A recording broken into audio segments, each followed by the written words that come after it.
Welcome back to the Mike and George Show. And today, coming up on the podcast, George and I dive into the MLB Trade Deadline. We recap that, and then we get into what is going on in Dallas with Jerry Jones and Micah Parsons. How has that not been resolved yet?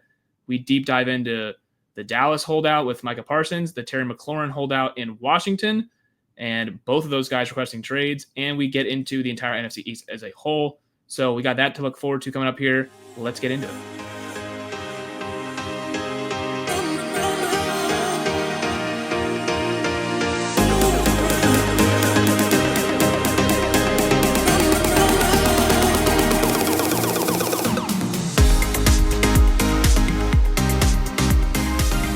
All right, welcome back to the Mike and George Show, and once again, we are here to talk about some MLB Trade Deadline recap. That was that recapped last Thursday, I believe. Was it last Thursday, 6 o'clock? Yeah. Thursday. So a wild deadline. Didn't really see too many starting pitchers go on the move. I don't know about you. I thought Joe Ryan might possibly be on the move. We'll get into all that stuff coming up. We also got some Micah Parsons, shocker. We got some Dallas contract negotiation drama again. Where have we seen this before? With Jerry Jones. We also got some Terry McLaurin, a little bit of a holdout going on. So you'd like to maybe not see that result in a trade request, but who knows? This is the season. This is contract negotiation season, holdout season. So we'll get into that too. But we'll start here with the trade deadline, George. A lot of stuff happened. There was some bullpen guys were available, and they were huge bullpen. Yeah, yeah. I mean, if you needed bullpen help, you probably could find it in this deadline because everyone was on the move. It felt like. I mean, I got a couple names jotted down here. A couple teams. It felt like all in the NL. That were just give me all the bullpen guys we can get. Yeah. So there's a few teams that kind of position themselves for an October run. I want to hear what you have to say though about the deadline in itself. Who was there a big winner to you and someone that just kind of separated themselves? I don't know if there was a big winner. It's kind of hard to pick one specific team because it wasn't a huge year in terms of everyone selling their big name guys. Obviously you said the bullpen and there was a couple guys here and there. I thought, obviously the Padres got the big signing. Mason Miller was a huge crazy move. I really like the Astros going after Correa again. I think that's going to make a lot of people upset. People don't really like Houston already. And he came back and I think he's hit a homer or two already. He did. In Fenway. In Fenway, I've always hit very well, I saw. But I really like the Mariners getting Eugenio Suarez back. Interesting, a couple infielders returning their prior teams here. Yeah. Correa going back to Houston. Correa and Suarez, So overall, I don't know if I have a single winner. I mean, the Yankees, when I first heard about what the moves they made, I was pretty bought in. I thought they made a lot of great decisions, but we saw kind of how that panned out not too long after. So I don't know if I have a winner, but I think just the buyers seemed like the winner. It kind of seemed like it wasn't a huge seller's market, and the buyers got good value for the prospects they were sending out. They did get good value. I mean, there was the final day of the trade deadline saw obviously the Padres get Mason Miller. The Mets went out and got Ryan Helsley, and then the Phillies, this was kind of floated out there the day before. I don't know if you saw this. The Phillies were kind of floated as a team that could possibly get Johan Duran. There was the thing of Duran was hugging his teammates in the bullpen. We were hug watch, I think. Yeah, was he leaving? No, it was just a hug watch. He just wanted to hug them. So it was weird. And then the very next day, he actually does get traded to the Phillies, who was kind of the floating report that was out there. Griffin Jack gets traded for the Twins. The Twins also traded Luis Varland to the Jays. The Twins just basically sold off every kind of bullpen arm they had. But the NL teams were like vultures. They hopped right on those things. So the Phillies, the Mets, the Padres, they all went out and got some serious bullpen arms to bolster up those bullpen. The Mets and Padres bullpens are already really good. That's the thing. Those two bullpens were already good. The Phillies kind of had a bit of a leak with Romano's had a tough year for sure in Philadelphia. But, his stuff is still really good. But he's had a rough year. So them going out and getting a Duran makes sense for sure to kind of shore up that ninth inning, lockdown closer role. Obviously, the Mets already have Edwin Diaz. The Padres have Suarez. The Padres have a bunch of really good bullpen arms now, obviously, with Mason Miller. So, but you mentioned the Yankees. The Yankees, all those guys they added, Bednar is really good, obviously, and Jake Bird. And they added some guys. All those guys were absolutely – they even added Jose Caballero, a defensive stalwart for the Rays, formerly for the Rays, now in the Yankees to kind of shore up that defense. And the very first game, all these new acquisitions play together. They blow a 9-3 lead in Miami to the Marlins. And the dagger was the Caballero error out there in right field where the ball just goes under his glove and a normal single turns into a triple and that ends up being the winning run. So it's man, all these Yankees acquisitions they just picked up, the very next day they all folded the game. Yeah, so it's like, what the Yankees are just, they already had problems. Now they have more problems. So it's like they're just kind of trying to fix the problems, and now they just kind of created new ones. And now they're 7 back of the division. I feel like this is, I mean, the race isn't over, but it feels kind of over at this point. It's definitely getting the do or die times. Yeah, they've suffered some demoralizing losses, which makes me think, okay, how are you don't really bounce back from those kind of losses like this. I mean, I know that people, Yankees fans will tell you the deadline can fix everything. Well, I don't think it fixed everything. I really don't. I'm still seeing the exact same defensive issues, still seeing the same bullpen issues. And I'm out on this team right now. They're only up. They have the last wildcard spot. They're only a 0.5 games ahead of the Rangers for the last spot when we're recording this. So they're not like a playoff lock by any means. So they're buying, but are we even sure they're going to be in it? I'm not sure. Yeah. You talk about kind of how people say, the deadline saves everything. And at the end of the day, that's not the case. If you're kind of spending so big at the deadline and kind of making your big decisions and big moves at the deadline, it's kind of hard to think that those are going to be the guys who propel you to a World Series. Yeah. But I really, like you said, I thought the Yankees made a couple of nice moves. I like David Bednar. I like Jose Caballero.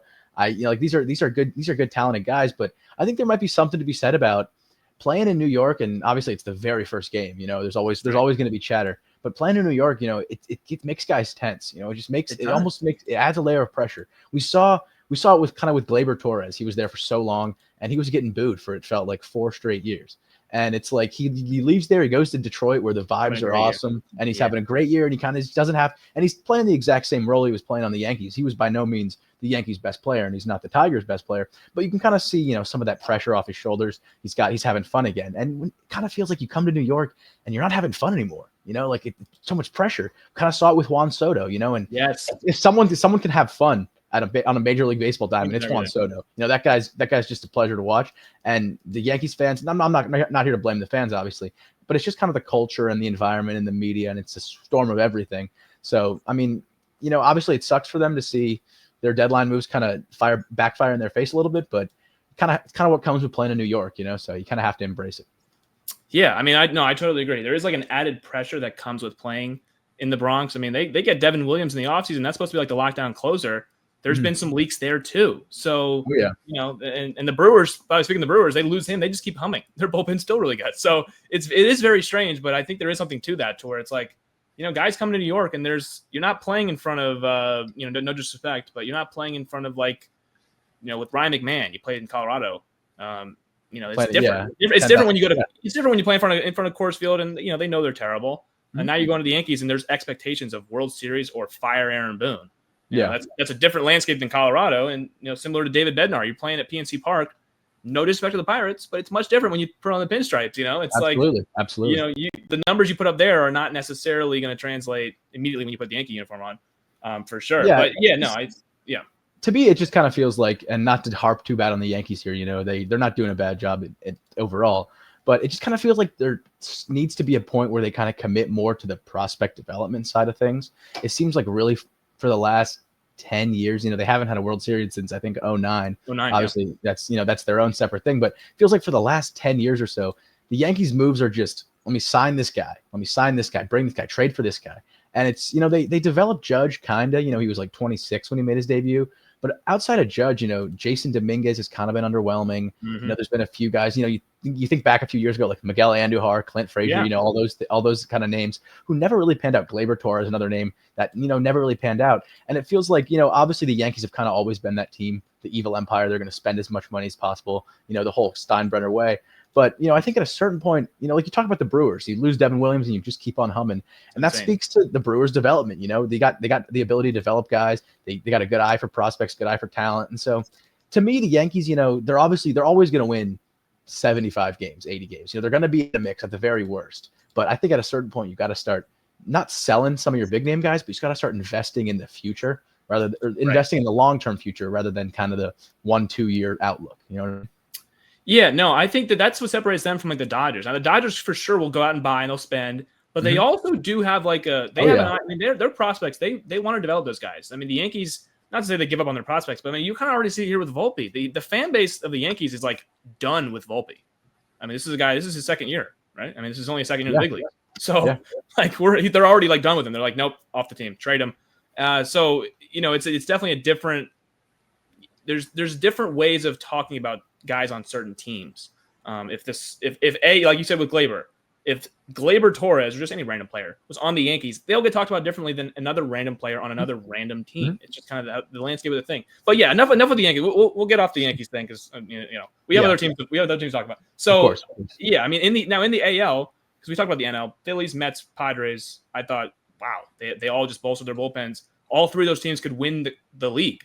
I mean, obviously the Dodgers are there, the Brewers are there, but I thought the Phillies, Mets, and Padres, man, they're already there, and they just got more help. The AL side of things, though, I think is really interesting because, like we mentioned a few episodes ago, it's kind of wide open, right? I mean, it's kind of wide open. We don't really know if there's like a clear-cut favorite. The Jays have the best record in the league right now after a 3-game sweep in Coors. Is that right? I didn't know that was right. Wow. 67-48. We have a 1-game lead over the Tigers, who've kind of faltered here a little bit lately. We just got done with a 3-game sweep in Coors Field, outscoring the Rockies 45-6. So none of those games are competitive at all. But that being said, I'm really worried. Not for the Jays, because I think the Jays actually shaped up a little bit. They got Seranthony Dominguez. I don't know if you saw, but in the doubleheader game, he was an Oriole in the first doubleheader game. Later on that night, he goes to the different clubhouse, throws on a jersey. They have Dominguez written on it, and he ends up pitching in the 8th inning in a tie game, and getting that thing to the 9th tied. So wow, kind of wild how that happened. Where he woke up the morning, he was an Oriole, and he's pitching in Game 2 of the doubleheader as a Blue Jay against the Orioles. Very strange. And then the Jays obviously also get Luis Varland. They didn't get the big bat I was hoping they got Ty France. Ty France is fine. But I thought the AL big winners here. You mentioned the Astros. I thought the Mariners hit it out of the park. They get Gino back. Not Geno Smith. Eugenio Suarez, otherwise known as Gino there in Seattle. And then they get Josh Naylor. They get 2 snakes. They get 2 Diamondbacks. I was like, are the Diamondbacks going to fully sell? Are they going to fully commit to the sell? They end up trading Merrill Kelly to the Rangers. So they're just trading pieces to the AL West at this point. But the Mariners get the 2 big bats on the market that we kind of figured, will they leave? Will they not? Are the Diamondbacks close enough to make it to be not selling? Because the Marlins didn't fully sell. The Marlins and Diamondbacks are kind of in the same territory. The Diamondbacks kind of just said, you know what? We'll just get what we can for Suarez. We'll get what we can for Naylor. And Suarez goes back to Seattle. He already hit a homer yesterday. Back as a Mariner, and he's still hitting homers. So, and then they get Naylor. And the Mariners, we already know they have the arms. But, man, the Mariners, they kind of scare me as a possible – they'll be a wild card. I don't think they're going to run down Houston. But that's a scary wild card. Is it not a scary wild card team in Seattle if they get in a 3-game series with those guys pitching? That like they got guy Logan Gilbert, Ryan Wu. I mean they got some dudes who I would be very, very worried about if that offense gets clicking now with the big power bats. That's a team that could upset somebody. Not even really an upset because it's a wide open conference, but Yeah, no, you're right. I'm not. Yeah, like you said, I'm not sure they're going to catch Houston, but I love what Seattle's been doing. Bringing Eugenio Suarez back, having him and Raleigh back to back in the lineup is just ridiculous. That's going to be probably 100 homer duo right there at least this season. You can't pitch around him. It's unheard of. Like, you can't pitch around him. And like that rotation. I love Brian Wu. Like, I think Logan Gilbert's best baseball still in front of him. Luis Castillo can give you good innings. That's a team that's underrated deep. So, and I said Brian Wu, but I think that guy has potential to win a Cy Young at some point in his career. His stuff is incredible, and he's only getting better, I think. But yeah, so I mean, Mariners looked really good. I think that, like I said earlier, the Astros bringing Correa back was real fun.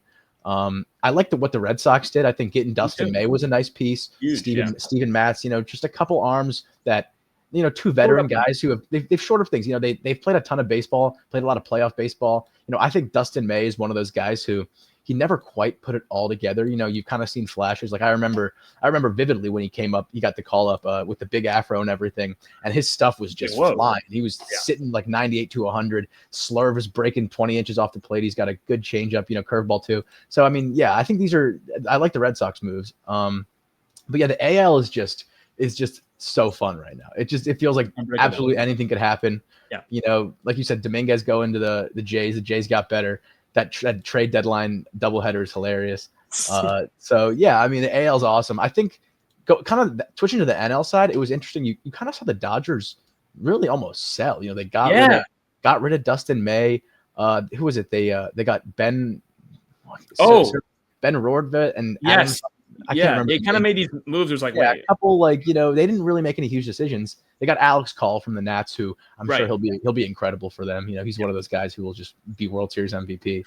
But I think that it kind of felt like everyone was reacting to the Dodgers this trade deadline. Like the Dodgers are like, we know how can we beat them? Exactly. Like we know who our lineup is. We know who we got in the pen, and we know who we are. you guys go get better because we don't need to. And a lot the of Dodgers teams know that. Yeah, exactly. A lot of teams did. The Padres grabbed Mason Miller is going to be electric stuff. He did give up a homer yesterday, 104 middle in, and neither here nor there. But like the NL kind of still feel like the Dodgers race, but it's anyone. It's always anyone's. It's baseball. So yeah, I mean, I totally agree. I think the Dodgers, they were like, you know what, we know who we are. We believe we're the best team in baseball, and the other team tried to prove to themselves that they are the best team in baseball by reacting to what the Dodgers have done already. Exactly. I thought the Phillies. I really think the Phillies. I mean, I don't know. The Phillies and Mets have kind of been. I don't know if they've been jockeying 1 and 2 here for the last couple of months. I mean, the Phillies had a bad stretch. The Mets caught them. The Mets had a big lead. Now the Mets have faltered on the stretch. The Phillies have caught them. They kind of just keep going back and forth every time I look at it. I think the Phillies really are. I don't know. I think if they were to face the Dodgers, I just feel like they, with the power, and now if you shore up the bullpen at the end, at least at the back half of the bullpen, because I think Durant. Anytime we face Johan Durant, I'm like, well, we can't hit this guy. We kind of just have to hope. Yeah, we have to literally hope that he gets a little erratic and gives us free bases because we can't hit his stuff. And I don't know if that's the same for the Dodgers lineup. Maybe not, but in the NL, I think with all the offensive, star power in that league, Durant. I mean, I think they actually did have to give up one of their 3 or 4 best prospects to get him. So it was a price to get Durant. They didn't just get him, for nothing. Nonetheless, though, I think the Phillies, man, I don't know. If you look at it right now, because like you said, the Brewers, they are currently the best team in the NL. Just if you look at the record, they're the best team in the NL. But the teams that made the most moves were the Phillies, Mets, and Padres. 2 of those teams are occupied wild card spots right now. The Phillies and Mets, one of them is going to win the division, and one of them is going to be in the wild card. The Cubs had a big lead. It is now gone. They are 3 behind the Brewers. And, I mean, did the Cubs do anything of serious notice to get them, talked about differently? Because the first time we talked about the Cubs, they were like, is this team offensively can, they can compete with anybody here. But did they, as far as the bullpen goes, my question with the Cubs was, is their bullpen good enough to get through this NL? Like when you need outs at the end of these playoff series against these guys in the lineups you have to face in the NL, is it good enough to get through those series? I don't know if that question's been answered in the deadline. I don't know if you disagree. I mean, I know you like the Cubs. Yeah, I mean, like I said, I like the Cubs. Obviously, it was more the offense that I was kind of interested in. They did get Taylor Rogers and they did get Mike Soroka from us, but it's just, to me, it's a little bit. It leaves a little bit to be desired for sure. Definitely doesn't move the needle a ton if it does at all. Not in the NL. Maybe in the NL not in the NL. Yeah, maybe in the NL Central. Like they could maybe still win their division. But it's just, to me, I think the Cubs kind of left a little bit on the table there. But, if they keep playing good baseball, you just don't know. It just comes down to the pitching. So Mike Soroka's been kind of on and off. He should be an interesting piece. I do like the Taylor Rogers move. That's a guy that is going to shore up the bullpen pretty much right away. And then Willie Castro as well, I believe they got. That's a sneaky move. I was like, okay, that's an offensive move, obviously, but Willie Castro. But I like Willie Castro a lot. I think he's been producing in the majors for a while. He's a guy you can kind of trust, so I like that move. Yeah, no, I totally agree with the Cubs point. But I mean, it's overall the deadline wasn't. I mean, what was something that didn't happen that you thought would happen? Because I really thought Joe Ryan would be on the move. Now all the sources were saying that the Twins were not trading him. Evidently, they didn't. But I really thought Joe Ryan might get traded. Now the Snakes, they traded Merrill Kelly. A few starters did go on the move, but it wasn't like as many as we thought last year. I mean, I know last year we traded Kikuchi for he was a rental. So, not a lot of these pitchers with like years of control ended up going. So, I mean, I don't know. Is it just one of those deadlines where we didn't really get that many starting pitchers on the move, at least of like higher caliber of like, oh, this could actually like change the outlook of a team. Like this guy is like one of your 1, 2, 3s in a playoff series. Like that could, because usually those are the guys that are tough to get on the market in the deadlines. Like, oh, this starter, like Dylan Cease was thrown out there possibly. Who else was thrown out there was Mackenzie Gore. That's when I really thought. I thought maybe, because people were eyeing him. There was like 6 teams. I saw with 7 teams that were inquiring about Mackenzie Gore. He's got 2 more years of control. One of the best young lefties in the league, and his stuff is probably only going to get better. He's really been great. To me, I didn't think the Nats were going to do it. I thought it was a little early. There's been a lot of talk about rebuilding the rebuild, but to me, it was like if it wasn't like 2 top 100 guys plus another guy, it was probably going to take a haul. And with that many teams bidding and that much control left on him, he's pretty young. It was possible, but to me, I like that they held on to him. Another guy, Zach Gallen. He's not having the best year. He stayed put in Arizona. I thought he had a better chance of getting traded than Merrill Kelly. I guess I was wrong on that. Me too. I did too. I really did. Yeah. So I mean, there's just one of those times that it's hard to find good starting pitching in the major leagues. You know, it's just such a difficult thing to do, to have 3 or 4 pitches, to be able to throw 20 starts a year. You know, it's just so difficult. And so I understand guys didn't really want to let go of their arms. Another move I was a little surprised by, another Nats one, was we held on to Josh Bell. I thought he would. I mean, I love Josh Bell. He's produced great for the Nats in a handful of years, but it's just, that's a signing you made with just all intentions of trading him. And he's been having a great last 2 months. And I think there was definitely a team. There was probably a suitor out there. You weren't getting a top 100 guy most likely, but you could have gotten some value. So that surprised me a little bit for sure to not see him go. I think, okay, one real quick on him, because I really didn't think that this would. I didn't know what the Marlins would do, but Sandy Alcantara, it was kind of talked about like he's going to get traded. Like we know he's going to get traded. And then the Marlins went on like a huge win streak. And it was like, well, do they have to sell? I mean, they don't really have to sell. They could do nothing with Sandy, but it kind of just, I don't know. Where did you think that he was going to get moved? Because he's been pitching better lately. Sandy has, but was he possibly an option for like a contending team to like maybe make a, I mean, it's not a splash at this point, but like the Marlins kind of are known for selling off everybody. That's like even remotely good.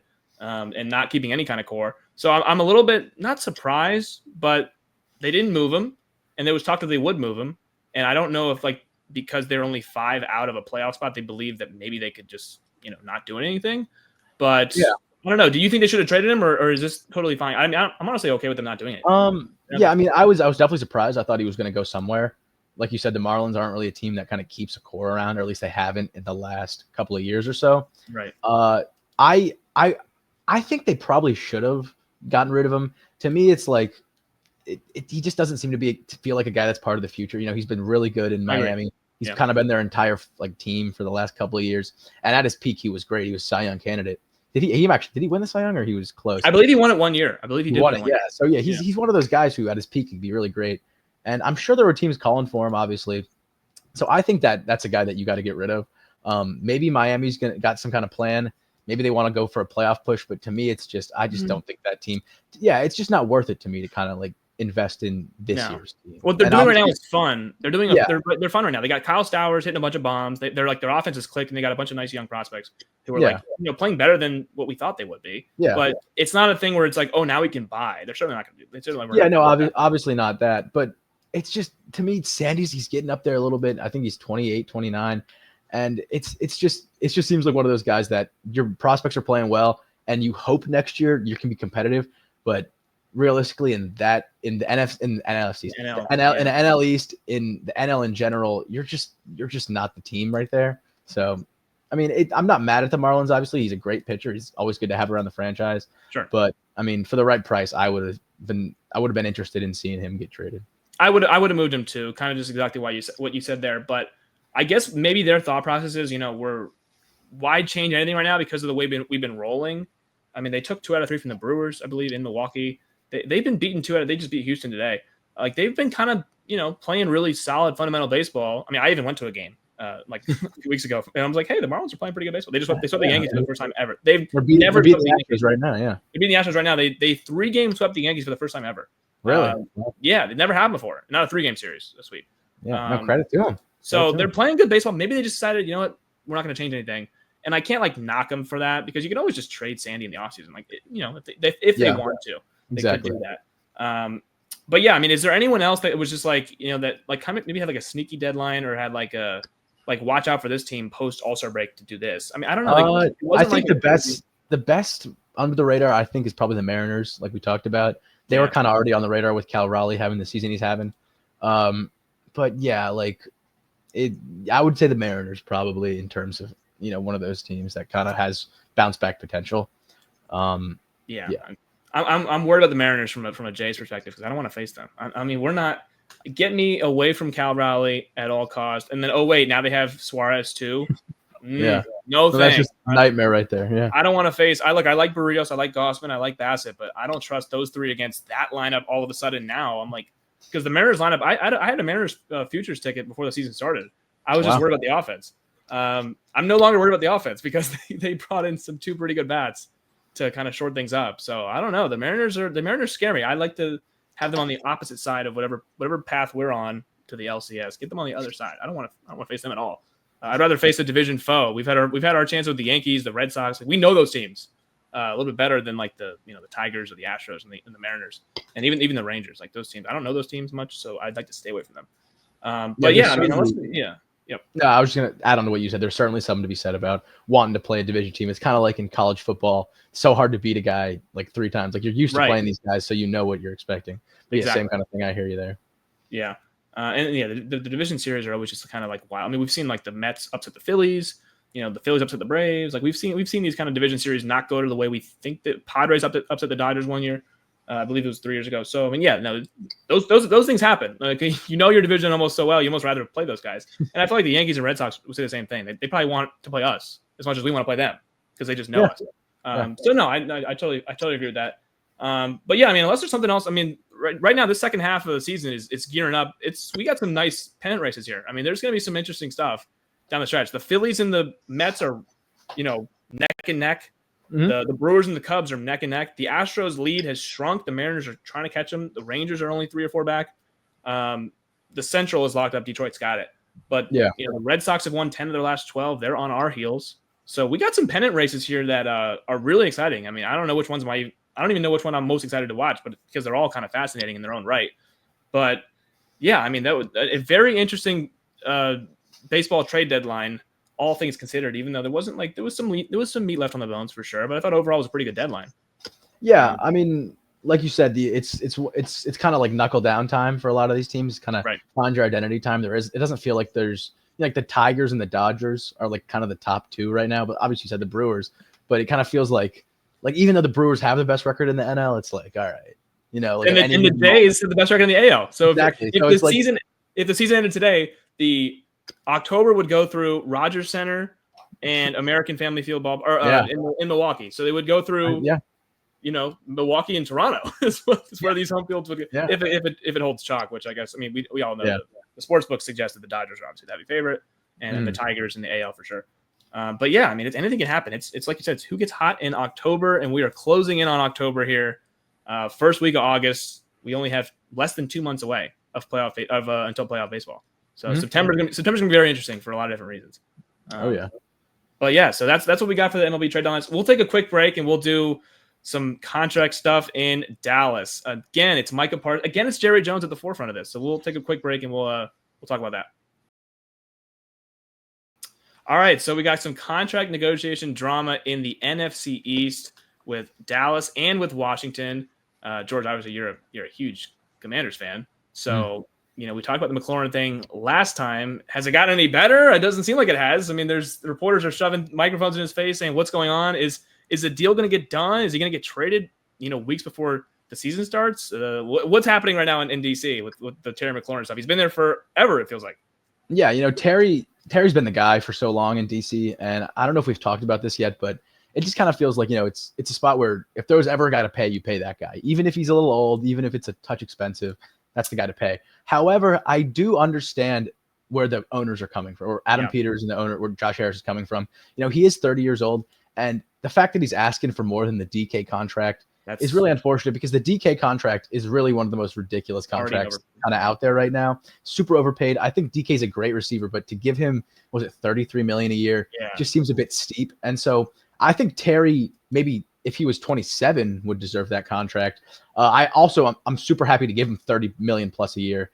So it's kind of a tough spot. I understand both sides, but to me, it kind of feels like for the first time in a long time, our owner is actually doing what a regular owner would do. It feels like if it was Dan Snyder, if we had Dan Snyder was there, maybe Terry's paid, maybe he was paid last offseason and he was probably paid way more than he deserves, and we wouldn't have to worry about it. But it kind of is like sets that precedent that I don't care about the rest of you guys. I pay my guys, I pay my studs. And I respect the fact that Adam Peters and Josh Harris are kind of saying, hey, look, it's a business.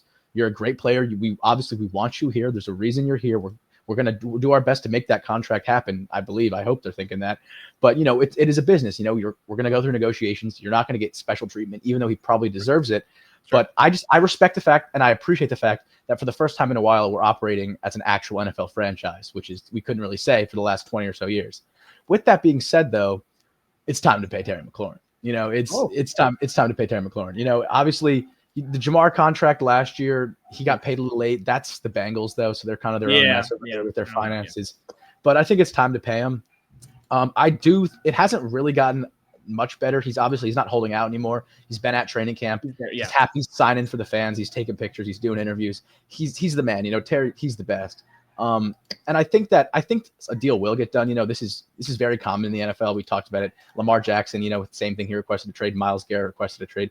This does happen. Brandon Ayuk last season, very similar stuff. Yeah, they want to be there, but they also want to be there. And he's trying to use the last piece of leverage he's kind of got. So I get it.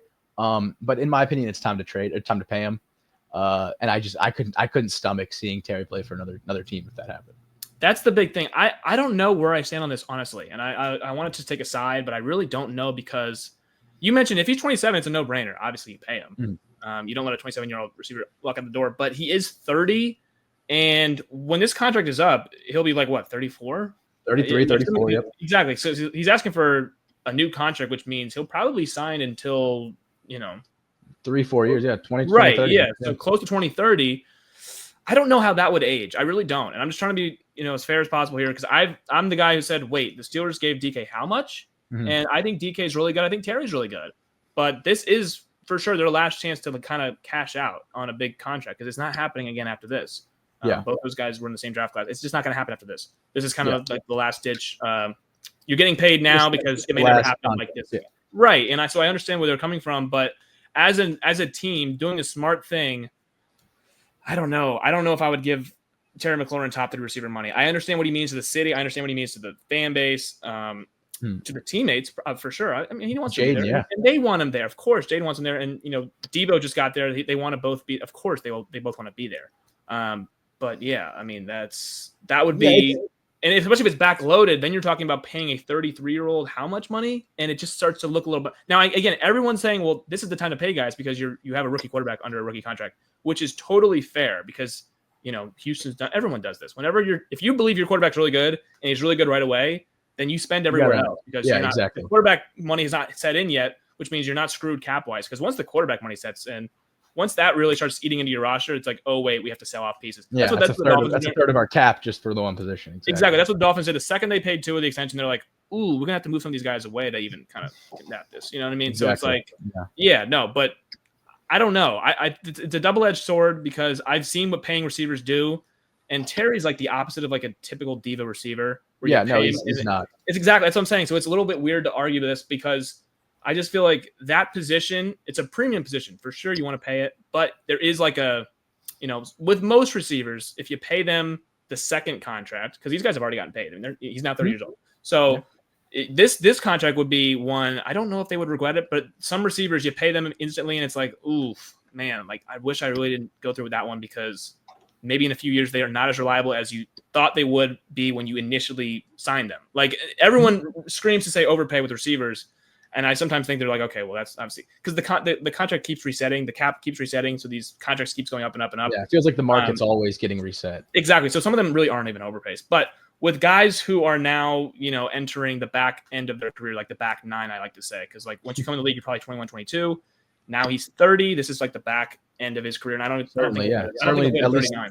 Yeah. So I mean, this is kind of like the back stretch of it now. So ideally, I don't want to be playing guys top 3 unless you're like literally top 3 of the position, which I don't think he is. I mean, maybe unless I'm wrong, I don't think he's top 3 receiver in the league. He's a good receiver. Don't get me wrong. But is he like a bona fide superstar wide receiver like a Jamar Chase, Justin Jefferson, or CeeDee Lamb? I don't think so. And he's not 24 or 25 like those guys are. So it's a little bit like he's getting paid like those guys, but he's not. First of all, he's not. The youth isn't there, and the production isn't. 7. Whatever. Like Jamar Chase had like nearly 20 touchdowns last year. Like it wasn't even like it's like, oh well, he's easily the best receiver in the sport. Unless Justin Jefferson, you can argue too. But like those guys have separated, and it's like, okay, yeah, those guys obviously pay. And they're, this is their first contract. So I don't know. Yeah. I know you want to pay him, and I kind of agree with you, but I also would, if you take any bias away from this and you look at it from like any lens of like, the context here is that he means a lot for Washington fans. He is kind of, it's not just an ordinary receiver. So I think there's kind of there's a multifaceted thing. Obviously there's a ton of stuff there. For one, like you said, he's 30 years old, but he is coming off kind of his best season ever, and it's not even close. He had 13 touchdowns, I think 80 catches, 1,100 yards. And he had such a great year. But like I said, he is 30, and you do see that Cortland Sutton deal about a week ago, and that really hurts a lot of his leverage because Cortland Sutton, I think it's the exact same draft class. He's in that DK Terry 2019 or 2018, 2017 draft class. Yep. Mm-hmm. And he only got, I think, $24 million a year. He did get an extra fourth year. Yeah. But they had relatively similar production last year, so it does hurt his leverage a little bit. But I understand, like, it's so tough because you got to hope that there's some language in that contract that kind of helps you void some back half money if you have to, or something like that. And maybe that's the reason he's not signing. He doesn't want to have to. He wants the guaranteed stuff. Right, of course. That's usually always a holdup. Yeah, exactly. But it's tough, like you said. Like you can't really reasonably pay him $34 million a year. It's just not a smart thing to do. It's just not. But I got to defend my boy Terry here. He's been so good. He's been so consistent, and I don't know if Jaden Daniels needs Terry McLaurin, but this season I think he does. Just kind of what the outlook looks like for the next 365 days. You do need Terry McLaurin. That's a really good point. Yeah, because we've seen this with other receivers now, or not other receivers, other quarterbacks, I should say, where they're top three at their position. I think we all believe Jaden Daniels is eventually going to be top three as a position. Mahomes, they traded Tyreek Hill because, they didn't really need Tyreek Hill. Mahomes didn't need Tyreek Hill. They traded Stephon Diggs because it was pretty clear that Josh Allen did not need Stephon Diggs anymore. Those guys are awesome. And for Tyreek's case, Tyreek's still awesome. I think Diggs is still awesome too, but I'm not totally sure. Those guys are still really good. But the fact of the matter is those guys were not needed anymore by their quarterbacks because their quarterbacks were so good to the point where they can elevate anybody. It wasn't just and they were a few years in. Mahomes had a ring. Josh Allen had multiple conference championships, multiple division titles. You can they've been in that offense, right? They've kind of been used to it. And not that Jaden's not going to be great regardless, in my opinion. But yeah, like you do need that guy. He needs him in the short term. I don't think he needs Terry more than. I mean, they have a window here. It's probably about a 3-year window until you have to pay your quarterback, and then it's like, okay, well, what's the roster around me looking like? Because there really is. I mean, your rookie contract is. We even see Burrow made a Super Bowl in his rookie contract. It's now going to be tougher to get back there. It just is what it is. It's now going to be tougher to get back there because he's gotten paid. And by the way, so did his two receivers. They also got paid. So now it's like, well, what's the rest of the roster look like? How can you get back there? Do you have a defense that you can pay? It's like, no, you don't, because you're paying three guys a lot of money. So it is tough. But I think that Washington's got a window here. And if you believe that this window is serious, then you got to go for it. My worry would be that if this doesn't result in a Super Bowl or even like a deep run again, like this could be one that you look back. It's like, well, I don't know if I regret it, but I definitely would be like, definitely was expensive. Yeah. It's because the last thing you want to be is old and expensive. You don't want to have a roster where it's like, wait, our window is closing and we're expensive. It's like, that's not where we want to be at all.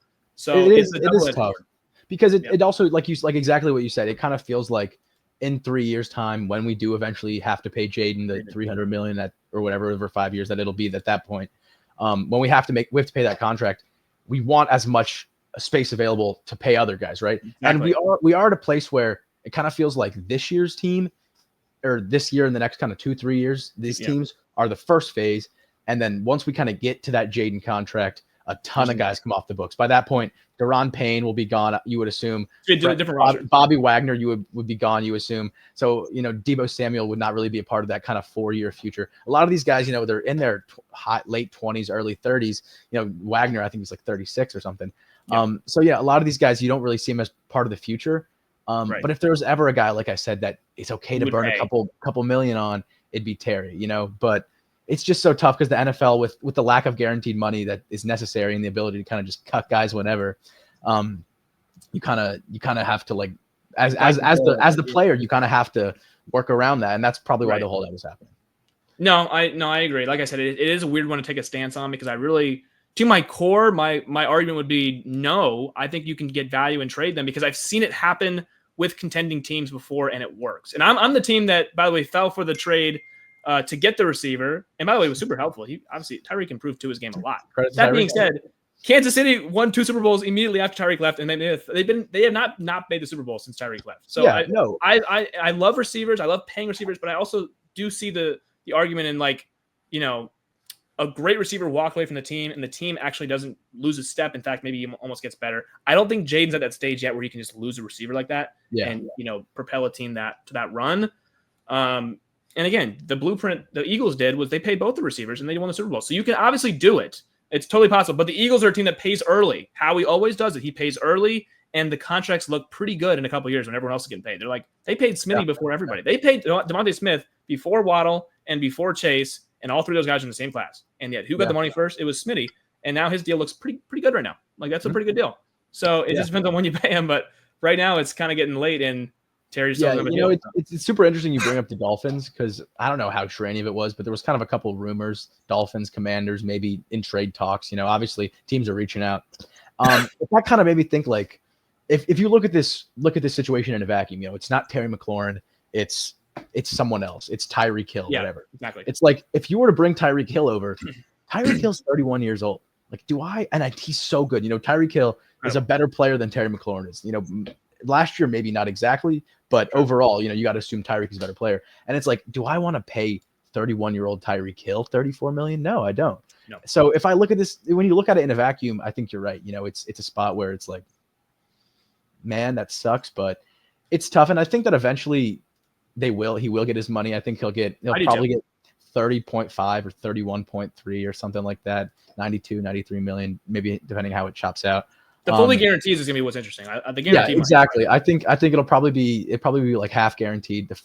Hopefully the first 2 years, and then third year option. There's a good chance that contract can get voided, or there's some language. You can move off it easier in the back end. Yeah, that's exactly. Yeah. Right. But yeah, I mean, it's very interesting. Speaking of the NFC East, though, Dallas again is in a contract hold up dispute with one of their star players. Yeah. I have a lot to say about this. I'm actually gonna let you go first because I just I can't believe we got to this point, but I almost want to hear what you have to say first because I just no, I can absolutely believe it. This is the Jerry Jones Cowboys after all. So you talk about the Commanders, and it kind of feels like and I might just be kind of an optimistic fan, but it kind of feels like the Terry McLaurin request was more of a business decision, a leverage decision, where he kind of feels like he needs his money and this is his last piece of leverage. Where with the Micah side of it, I don't know if you read that three screenshot Twitter, he put it out. Notes app he put out. Notes, of course. First of all, just kind of one aside here. I wish Micah did a little bit of a better job cropping his notes app. He kind of but that's not related. It did kind of feel like that was a little bit personal, And the way that Jerry Jones kind of wheels and deals his contracts, you remember the Des Bryant stuff with Jay-Z. Like, it was just such a mess. The Dak thing went on for 2 seasons longer than it needed to. And then even last year, you talk about CD, he just didn't get his money fast enough. And you can see it. CD tweeted out, it's like, there's no need for all the extracurricular. Yeah. Like, just pay Micah Parsons. Micah Parsons is generational. And I also think he's going to get his money too. I don't see a world where Jerry Jones trades him unless he's getting an absurd return. And even then, I don't think he could. Yeah. But it's like, it's just, to me, Jerry Jones he loves it. He relishes in this stuff. He knows that all press is good press. And because people see this, they're going to watch the games. They're going to be, and every time Micah gets a sack, they're going to be like, oh, he hates Jerry. He realized he's playing the game. He's keeping everyone on the carousel all the time. It's that whole thing. But I think at the end of the day, that really hurts your relationship with your players more than anything. Exactly. And obviously I haven't played for the Cowboys. I don't know what I'm talking about in this regard, but from what I've heard, it kind of feels like being a Cowboy feels like you're a show. You're like a reality. It's like a reality TV show. Yeah. You're a reality TV show. Like, you have to, they got the cheerleaders' entire TV show. They've got this crazy stadium, and it's always Dallas, Dallas, Dallas. Every year is their year. And Jerry Jones just buys right into it.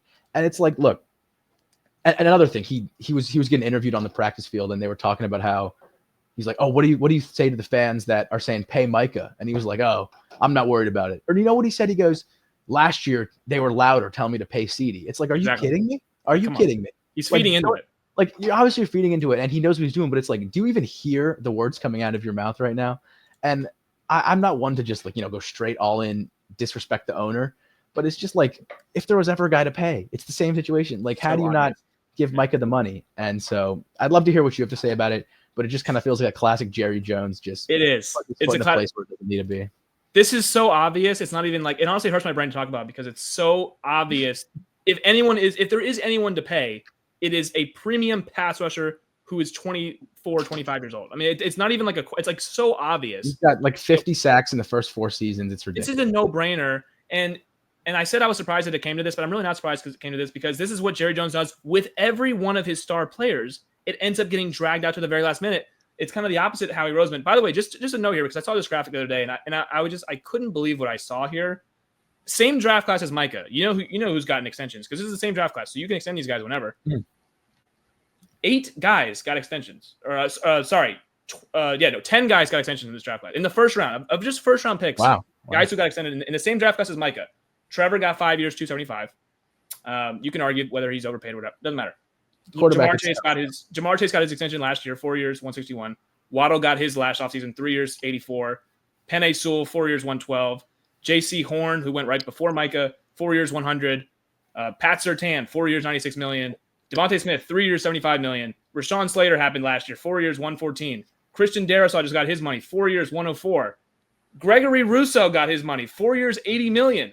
Those are just the first round pass rushers. I didn't realize how good that first round was. It was an incredible first round. Yeah, incredible first round talent. That draft class was nuts. But sorry, it was so good because Micah Parsons went 11. It's like, wait, how did he go to 11? It's because the top 10's basically all been paid. Besides the quarterbacks, Zach Wilson, Trey Lance, the guys who went early, the quarterbacks, they didn't really get paid besides Trevor. But everyone else in the pool basically has gotten their money, and it's all justifiable. All these guys I just read you were really good. Pat Surtain is the best corner in football.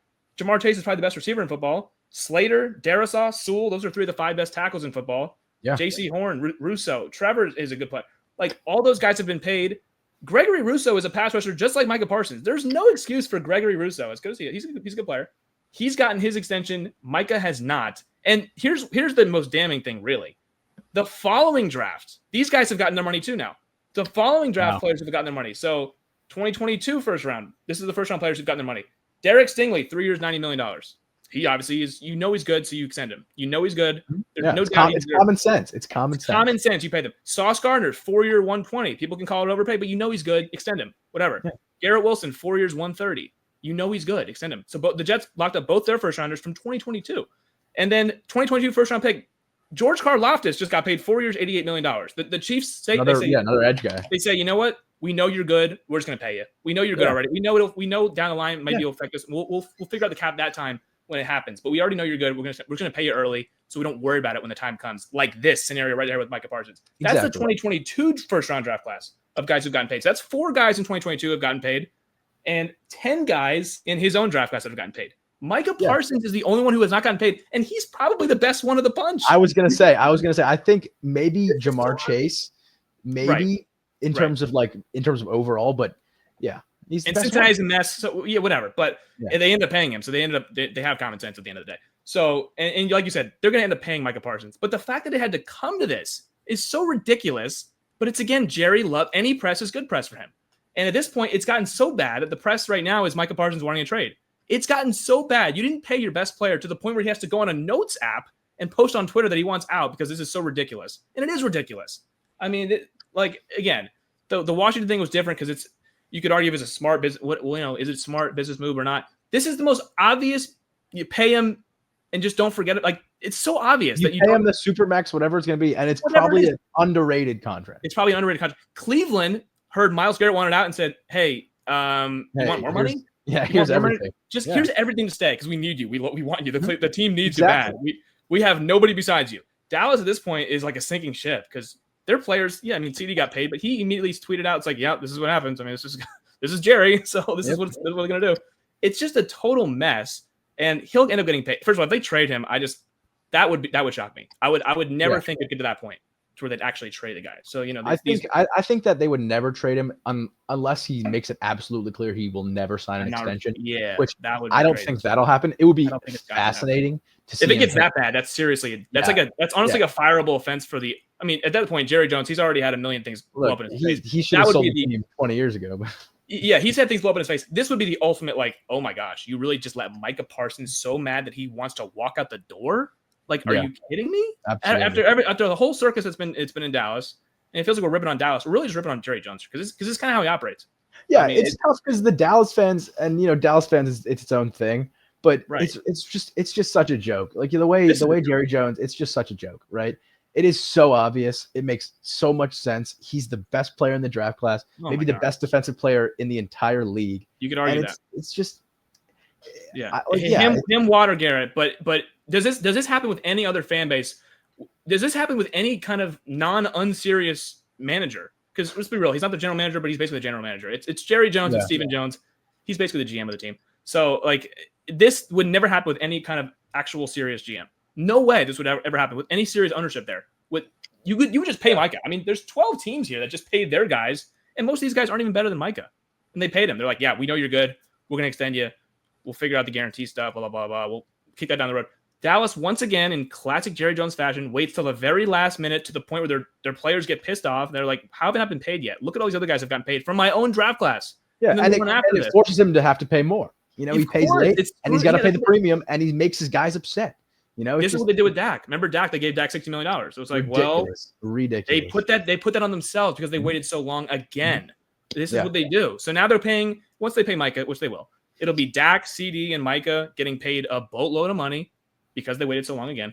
And the rest of the roster is going to be like, well, what is it? Kind of, yeah. Like, what questions, a ton of question marks on defense. Ton of question marks. Is Trayvon Diggs going to get paid? Like, it's just like, who knows? Like, these same questions are going to come up, and it's like, of course you're going to ask these questions about that because you don't know if they're going to get paid because it's Jerry Jones. We really don't know. They may pay him, but they may wait until the very last minute to pay him, and the cap keeps going up, so they keep wanting more money. It doesn't make any sense to keep waiting. If you know they're good, and Dallas knew the second Micah Parsons stepped on the field in his very first game that he was going to be a great player. We knew it immediately. There was no like, well, he's coming into his own. He was great right away. It was common sense. After the second year in his league, he was already getting Defensive Player of the Year votes. Like, we knew he was great. And apparently Dallas doesn't know enough to pay him because we've gotten to the point now where he's requesting a trade. Like, really? Yeah. It's gotten that bad? And you just kind of, you think about, you talk about those teams you named. Almost every single one of those teams, the guys who pay early and they maybe pay a little more than they should have at that time, but you look back and it's a good deal. All of those teams have been significantly, and maybe I missed one, but they've been significantly more successful than the Cowboys over the last 5, 10, 15 years. Well, the Panthers were the only team that I mentioned there that really. Oh, you did mention the Panthers. So J.C. Horn. They paid J.C. Horn, but they know he was good, and it's not. Everyone else there has either like won a playoff game, like even the Jags won a playoff game. Yep. They've made runs, and it's like it kind of speaks to the way the Cowboys are organized. I talked about it earlier, talking about the way the Yankees are organized, and it's like there's pressure to play for those huge markets with the crazy owners and the crazy fans, right? But it's like as the owner, you have to do your best to take that pressure off. Like, you know what I think. Exactly. Like kind of teams like the 49ers. Like the 49ers are a huge market, but it doesn't feel like the guys are playing with pressure. They've got good fans, it's a good environment. They pay their guys, like it makes sense. It's a well-oiled machine. From right? the top down, it's from the top down. They trust each other. And it feels like in Dallas, there's probably more secrets than we could even imagine. There's just stuff. There's stuff, who knows what. They hired Brian Schottenheim this past offseason from within the organization. Just a super head-scratching kind of like, well, okay. Like you're going to compete with Howie Roseman, you're going to compete with Jaden Daniels with that guy. It's like, okay. So it's just like the Cowboys, and while this is happening, the Eagles get better again. They get Jacorian Bennett, the 24. He'll be 25 in a few weeks here. Cornerback from the Raiders out of Maryland. He's a guy who, it doesn't matter, I don't think, who you put in that Eagles defensive room. I mean, they're just surrounded by dogs on all sides of the ball. I think as much garbage as Nick Sirianni gets, he leads men. He gets guys fired up. He's been to 2 Super Bowls. He's won a Super Bowl. You got to give him credit. So, I mean, while the Commanders, the Commanders probably not quite as crazy as the Cowboys, but while those two teams are kind of spiraling a little bit right now, the Eagles just consistently stand strong and get better. So, NFC East is an absolute mess right now. So it's a mess because I think there's 2 teams that separate themselves right now from the pack, and it's like you mentioned, it's Philly, it's Washington, and with Philly, Howie keeps retooling that defense every year. And you kind of can't. Vic Fangio is so good to the point where it's like you can just kind of plug places. As long as you got athletes out there, it's like just plug guys everywhere. They got a lot of Georgia Bulldogs on that team. Oh yeah, so we know Georgia's won a lot of football games. There's a reason. Exactly. So so Vic Fangio's had no. And again, they pay guys early, and it feels like now where it's like they can kind of keep kicking the tire. It's like, well, we paid this guy earlier, so now it's like we can do this. We've now given ourselves flexibility to do whatever we want. Essentially, and how he keeps wheeling and dealing. Like, there's teams that just bring back the same roster. The Eagles did not bring back the same roster. They did not pay Milton Williams. They let him go in free agency. They did not pay Joshua. They let him go in free agency. But they keep guys earlier. They retool. Right. So but they'll just keep retooling. They drafted another defensive player in the first round, a linebacker, Jihad Campbell. Yeah, so they just great value. Exactly, it's great value pick. It's 31. I mean, how do so again, it kind of feels like some teams know what they're doing. Similar to the Dodgers, it's like we are happy where we are. And we know we're, if not the best top to bottom, which I think they are top to bottom the best, then the second best to like the Chiefs maybe. So we don't need to do anything crazy. But if you're gonna hand us Jihad Campbell at their 32nd pick, or if you're gonna hand us Jacorian Bennett for our 6th string defensive tackle, it's like we're going to take that move, right? Sure. And then on the other side of the coin, like I said, Jerry Jones has to answer 150 questions a week about, hey man, what the hell are you doing? Yeah. Like, what are we doing? This is the best football player to play defense for the Cowboys since since DeMarcus. Like, I can't even, I don't even know. It's been a long time. Yeah. It's been a while. This is one of the more obvious ones that he did. It almost feels like, again, it's Jerry, like he just relishes his stuff, or maybe he truly has just lost it. And it's like, he's too far gone to this point to be like, you say he lost it, but did he ever have it? Maybe not. Maybe he didn't. I think he's just kind of been. That's the thing. It's really tough, and this is kind of a separate issue, but I'll give kind of a short speech on it. Is owning a sports team, no matter baseball, football, whatever, it's a moneymaker. You're going to make money. If you own the Athletics and you win 41 games, you're going to make money. If you own the Minnesota Wild and you win 60 games and you win the cup, you're going to make money every time. Like it's a money-making business. And so a lot of these guys are like, look, the result on the field, like you want an owner who cares. You want a GM who cares. Exactly. And it feels like Jerry Jones is just kind of like he's running his show out there. He gets his money every year and he gets to make a flight. He gets George Pickens, or he signs Dak to a huge deal, or he does X, Y, and Z. He gets a fun, flashy move that everyone keeps their eyes on. And then all of a sudden it gets to late December and they're like 7-8. And it's like, oh, you have Dak Prescott throwing the football still. And like, you got good receivers and you've got a decent pass rush, but it's just a ton of questions. And I think it starts at the top, like you said.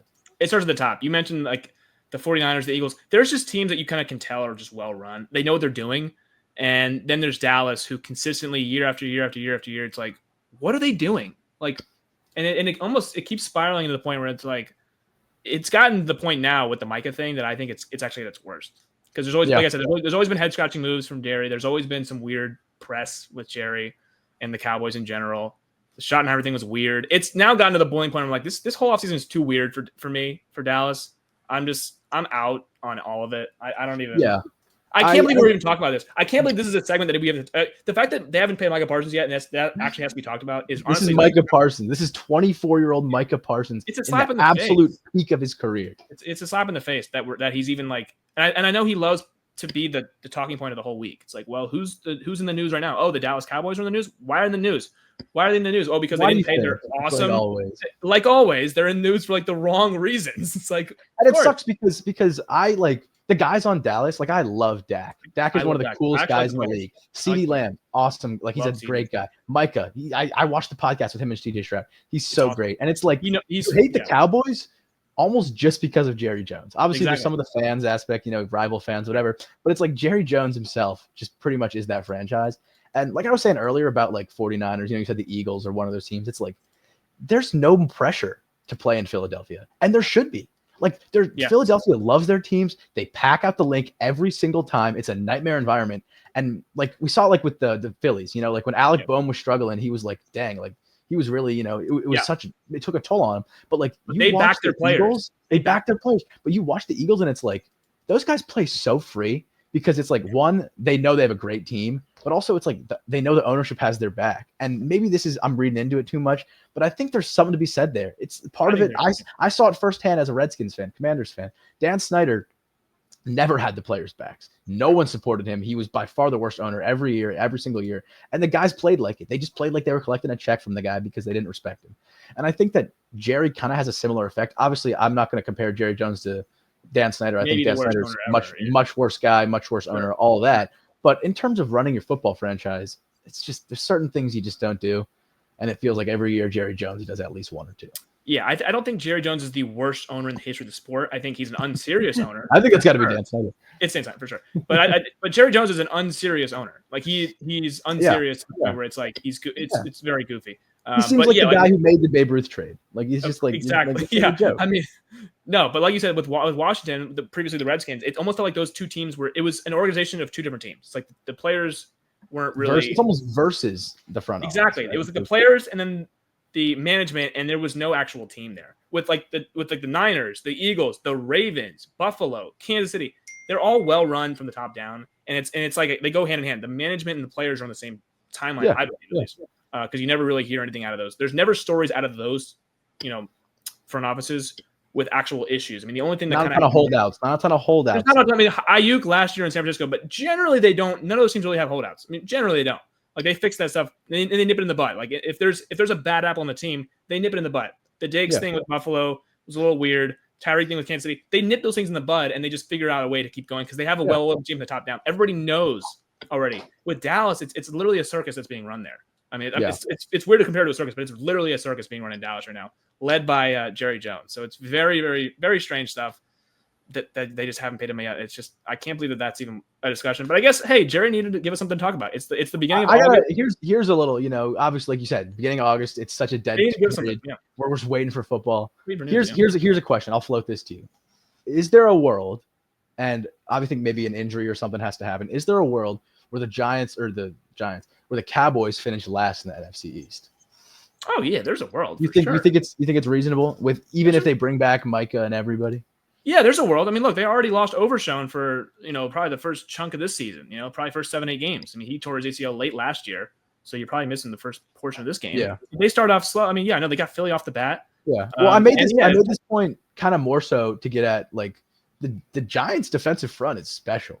Like the Giants, they have Jackson Dart, he'll be what he's going to be. I think Cam Scatterby is going to be great. He's just one of those guys who he should translate in terms of. And I like Tracy too. They have a rookie back in Scatterbo and a second-year back. I think that's a good duo. And wide receiver wise, obviously got Malik Neighbors after him. It's quite a drop off. But I mean, I think that there's a world where the Giants can win sneaky 7+ games, 6+ games. Their schedule is ridiculous. The Cowboys kind of go 5-12 or whatever. Oh, you could convince me to Dallas go 5-12 for sure. Because I mean, look, Dak went down last year and the team obviously sucked. The team was kind of average even with Dak, if we're being totally honest. But they don't have a lot of depth in the roster, like we said, because they pay their top guys a ton because the weight's so long. They improve at receiver, but it feels like they kind of got worse everywhere else. Yeah, like last year they did not have a wide receiver too. It was like the kid from South Alabama, Jalen Tolbert, and it was a bunch of kind of like tight ends. Kevontae Turpin. Yeah, but it was basically like the second receiving option was basically their tight end, Ferguson. Yeah, it wasn't like Dak was looking from CD and then to Ferguson, and the running back situation was really bad last year in Dallas. I don't think it got that much better. I mean, they drafted Jaden Blue, but the running back situation in Dallas last year was pretty rough. They couldn't really run it, and defensively, I thought they were pretty good. And then DeMarcus Overshown gets hurt. Diggs has had his injury histories. I just don't know. First of all, if you don't have Micah, that's the worst defense in football, no doubt, because he's kind of the cog that makes everything happen there. Yeah. So if he's not there, and you're already without Overshown for the first majority of the start of next season, it's going to be tough for me to, unless Dak is great. Dak can be really good, and they can still be average. That's the problem. Yeah, exactly. That means your roster isn't strong enough to kind of, And I think part of it is also like, look, like we talked about, you paid Dak, and because of your stupid contract semantics and all that stuff, you were forced to pay him an absurd amount. And the way I see it, and I'm not a huge Cowboys fan, as you know, but Dak has never been the guy who elevates the people around him. He's never been. And I love Dak. Exactly. Sure. He was at his peak. He was a solid game manager. He had a really nice year. I think it was 2022 or 23 with really nice ratio. Didn't turn the ball over at all. But it's just like, you need that strong defense, in my opinion. You need that solid O-line that you trust, and you need that run game. And I think that those three have just kind of not been there. And so, I was making this point kind of to say, like, look, if you don't pay Micah, if there's a world where Micah's sitting out games or something, or some kind of whatever, or I guess he can't sit out games, he's contractually obliged. But if there's some world where you lose Micah or you lose to an injury, it's like the Cowboys are kind of already unsteady, Yeah. So they're already leaky. It's very, very, like you said, like, because there's not a lot of depth in the roster. I like Dak as much as, we both like Dak, but admittedly, $60 million is an overpay. Admittedly, it is. But he played well in 23, like you mentioned, played really, really well in 2023, and they kind of forced themselves to pay him the deal. And then he gets injured midseason last year, and obviously they are a mess. I think they won like 6 or 7 games. Wasn't great. Cooper Rush is actually a pretty good backup, so they didn't like totally spiral out of control as we've seen with some quarterbacks go down, and then the backup is so terrible. Was it Trey Lance last year, or was that the year before? It was Rush last year, but then I think Lance actually ended up getting. I think he got some playing time towards the end of the year. Got some PT, okay. Yeah, but Rush took over, I think, for a little bit, because I remember he played that Monday night game against Cincinnati. Yeah. Lance did play a little bit, but I think it was more towards the end of the season. They were already eliminated at this point. Like when they were not eliminated, they were playing Rush, so because Rush is their backup. But it's a mess. Like you mentioned, the Giants. Their schedule is ridiculous. It's really, really tough. But again, Russ is fine. I like the defensive line for sure. But that quarterback room is a little goofy. It's Russ, it's Jameis Winston, it's Jackson Dart. It's kind of a goofy offense in general. I like the receivers. I mean, I like the 2 running backs they got with Scatabo and Trace. I think those guys are going to be fun. They're going to be enjoyable. But the Giants are, I mean, a years away would be calling it, Yeah. I'm not here to say the Giants are winning the East, obviously, or anything like that. But I think that at their peak, they have a lot of – there's a lot of wins, a lot of seasons that are better than the Cowboys potentially. Yes. Oh, the Giants and Cowboys have the same record, and the Giants will be like, we're happy with our season, and Dallas maybe wouldn't be happy with their season. If the Giants win 7 games, first of all, with that schedule, they will be like, oh, we're going in the right direction here. We got a building block defensive line. That means either Jackson Dart played well or you figured something. Exactly. If they win 7 games, that means either, we can go into next season believing in Dart being our guy because he probably plays. He's probably going to play the season. Let's call it. No first-round quarterback sits the whole year. I don't see a world where he doesn't. He'll probably play late in the season once they're already eliminated, and he'll get his feet wet. And if he's good and they win a couple of games on the stretch, Giants fans will be like, we like our season. And Dallas will probably still have more questions. It's tough because the Giants are kind of in an interesting spot themselves. Dable, it's like he's kind of like on thin ice, even though he really shouldn't be because he is one of the best coaches in the league, in my opinion. He's just kind of tied himself to Daniel Jones and then now Jackson Dart, which is a sinking ship. It was a sinking ship, yeah. So this is kind of like a prove it year these next 2 years a little bit, especially with that defense kind of adding a bunch of dudes and the offensive line. It's kind of been getting better consistently, really, for the last couple of seasons. So there's a little potential. You see some sparks flying out of the Giants. You see something there. Yeah, no, I agree. I think these next 2 years for Dable are going to be very interesting because obviously he likes Dart a lot. They took him over the likes of other guys. First round pick over the likes of Shedeur Sanders. Over the likes of Shedeur Sanders. And if you're into Tyler Shuck, if you're into Jalen Miller. But they took him over Tyler Shuck guy, obviously. They took him over Shedeur Sanders, which is the big thing there. So they like him a lot. And Brian Dable loves him. If you saw I think after the draft came out, they had like a clip come out of Dart and him at the whiteboard, and Brian Dable was just over the moon in love with the guy. So it's like, okay, well, that's probably why they drafted him, because Dable had a say. So Dable probably got 2 years to get some W's, because it is all about wins and losses in this league. It is a results-based league.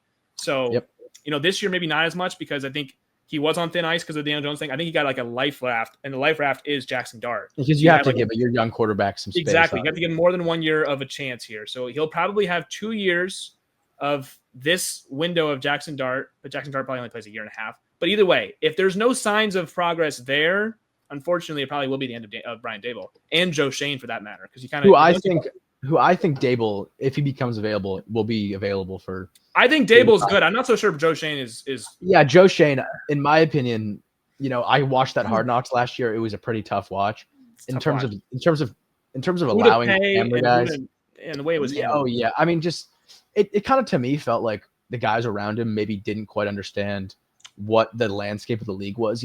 Like you saw early, it was like they believed that no one was giving Saquon that contract. And I think there was 5 teams that would have given Saquon that contract. And he got his pick of the litter because he wanted to play in Philly. Right. So I think that, maybe there's some work to be done in the front office for the Giants. But yeah, I think Joe Shane is also definitely an approve it year. And so tying yourself to Jackson Dart, who in my opinion was reached for, I think he was kind of a mid-second round guy. I had him and Jalen Milroe in a pretty similar draft grade. It's a little risky, especially in the NFC East, which is a tough conference or tough division. But I'd rather be the Giants than the Cowboys. Right now, yeah, it's risky, but because of their job security or lack thereof, I guess, the risk is worth it, because they won't be there in 2 years. If the risk doesn't pay out, well, guess what? They're gone anyway. Exactly. So they're tying themselves. They're like, hey, if he's good, this is our lifesaver right here. If Jackson Dart is good, it saves Joe Shane's job. It saves Brian Dable's job, even if he doesn't deserve to get canned.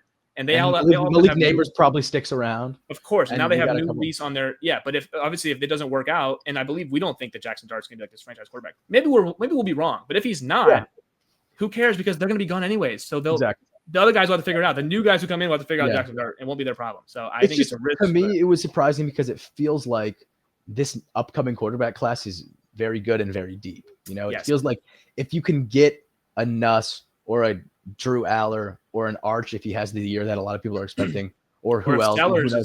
Sellers is a guy who has a ton of NFL potential. Yeah. I like Cade. I don't know about his NFL growth, but I still think he's a guy who's going to be very good. He's a first round guy. So it's like that's kind of where I saw it from. It like in terms of guys to reach for, I wouldn't have picked it. But like you said, there's no risk. They didn't have a year to wait. Honestly. Yeah, that's true. That's true. Like they don't have the job security to be like, hey guys, we'll tank one more year and then next year's class we'll get it right. They almost have to take the risk that Dart is good, even if we maybe don't think he's good.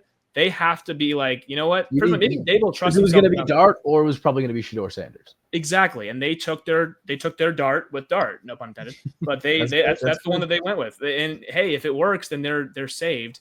And obviously they couldn't get high enough to get Cam Ward. Obviously that was the number one pick. They unfortunately won that game against the Colts, or they would have had the number one pick, and this wouldn't be a conversation. Wow.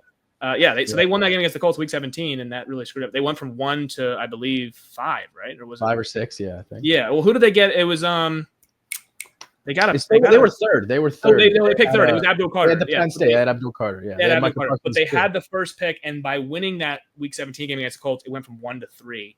And they lose out on Cam Ward. Reminds me of the Chase Young game. Exactly right, the Chase Young game, where they end up having the Washington ended up getting the second pick, and they ended up getting the fourth pick. Andrew Thomas, both guys ended up getting trench both guys. Either way, right? Yeah. But yeah, so it's very interesting to see. The NFC East is gonna be fun this year. We got to start off right away on Thursday, September 6th, with Dallas at Philly.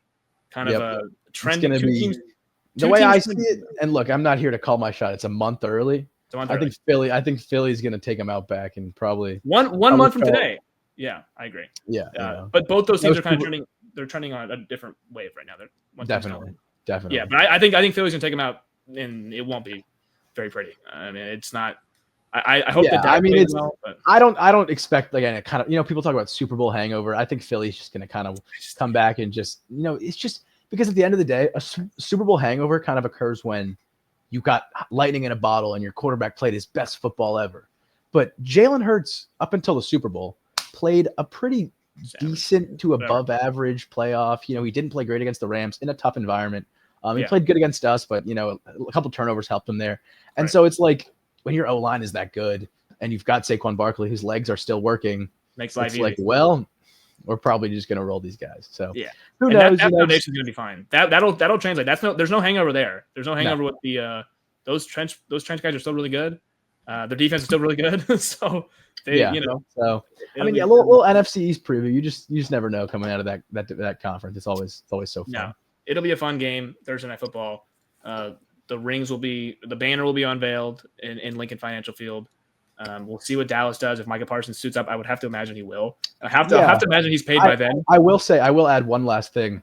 Yeah. Kind of on that note. So I believe the way it works is with NFL contracts that you're contractually obligated to play the entire regular season, but if they make the playoffs, he is not contractually obligated to play in the playoffs. And I don't think there's a world where Micah Parsons walks away from a playoff team, obviously. No. But if the relationship with Jerry really gets sour, is that an absurd thought? If they're like a 7 seed that's got to go play in Detroit or wherever, or got to go play in DC, you know how hard it is to play there.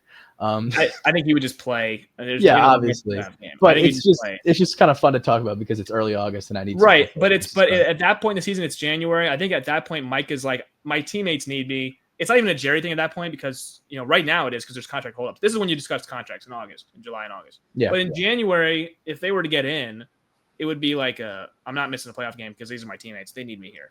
There's no chance of winning without me here, obviously. But right now, he's playing on the 5th-year option is what he is right now, which is crazy. Hard to think about. Hard to think about that he has not got extension. In terms of it's Micah Parsons, it's just crazy. I mean, Baker Mayfield played on his 5th-year option. Brown said we don't want to extend you.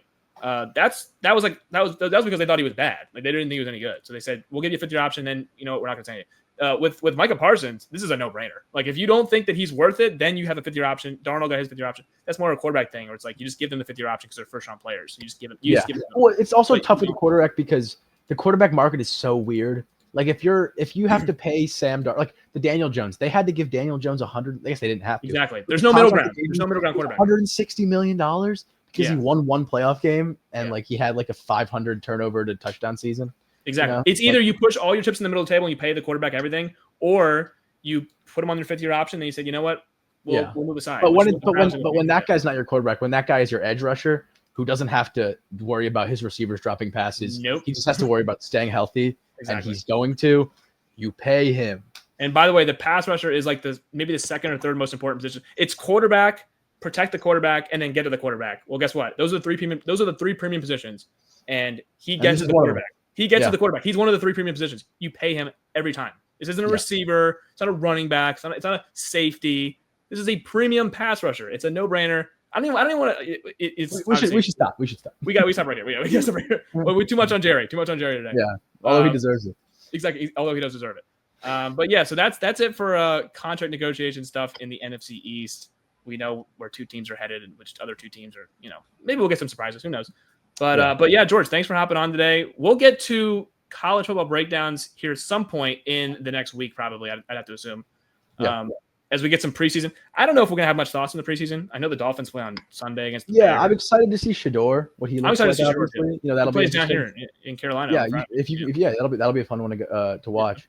So I mean, obviously I'm gonna watch. College football starts. I think it's like August 23rd for week 0. Week 0. So we're 2.5 weeks out from real football, so I can't wait. I'm very excited. All right, George, thanks for hopping on today. We are signing off for now, and we'll talk some more ball later on this week. Yeah.